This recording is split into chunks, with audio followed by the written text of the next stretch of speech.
નામનો છોકરો એ ગાંડો થઈ ગયો, મારે ભગવાનને મળવું છે, મારે ભગવાનને મળવું છે, મને ભગવાન બતાવો. કોઈ પણ રસ્તામાં હાયલો જાય તો એને પૂછે, તમે ભગવાનને જોયા? તમે ભગવાનને જોયા?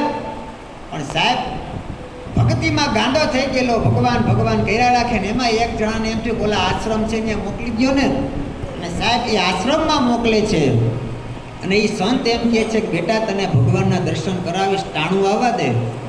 અને ત્યાં ગાયોના વાહિંદા કરે, એના છાણ ઉપાડે, એના આ પોદરા સાફ કરે અને ગાયોની સેવા કરે ને આખો દિવસ ભગવાન ભગવાન ભગવાન કરે. સદગુરુ પૂજા કરતા હોય તો આડો આવે, બાપુ તમે ક્યાંય ભગવાનને જોયા? તમે એટલા વર્ષથી તપસ્યા કરો છો, ભગવાન જોયા હોય તો મને બતાવો, તમે ભગવાનને જોયા? એમાં એક દિવસ સંત એમ કહેવાય કે તપસ્યા કરતા હતા અને કીધું ભગવાન જોયા, ભગવાન જોયા. અને બાપુને મગજ ગયો ને કીધું જા બેટા ઓલા ગામમાં ઓલા ખૂણામાં કૂવો છે ને એમાં તારો ઠાકર છે, એમાં તારા ભગવાન છે. ના તો ગાંડો થઈ ગયો તો ભક્તિમાં ઘેલો માણસ હતો અને ગડગડથી દોટ મૂકીને જા કૂવામાં ઠેકડો મારે ને તો ભગવાન એને ઝીલી લે છે.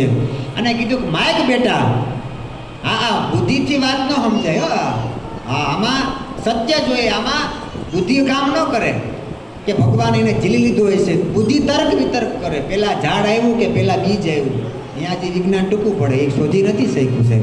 હા એટલે એ ડુંગર ભરવાડને ભગવાને ઝીલી લીધો અને કીધું કે માયક બેટા તો કે કંઈ નહીં, મારા સદગુરુને તમારા દર્શન કરાવી દો ને તા લગી અહીંયા ઉભા રહ્યો, ક્યાંય જાતા નહીં.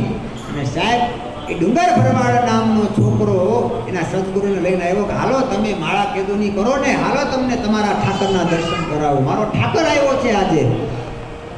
અને એ ઠાકરને જોઈ અને એ ડુંગર ભરવાડના પગમાં સદગુરુ પડી ગયા હતા અને કીધું કે ગુરુ ગોવિંદ દોનો પડે કિસકો લાગુ પાય, બલિહારી ગુરુ દેવ કી મુજે ગોવિંદ દીનો દિખાય. ઈ સદગુરુ છે સાહેબ.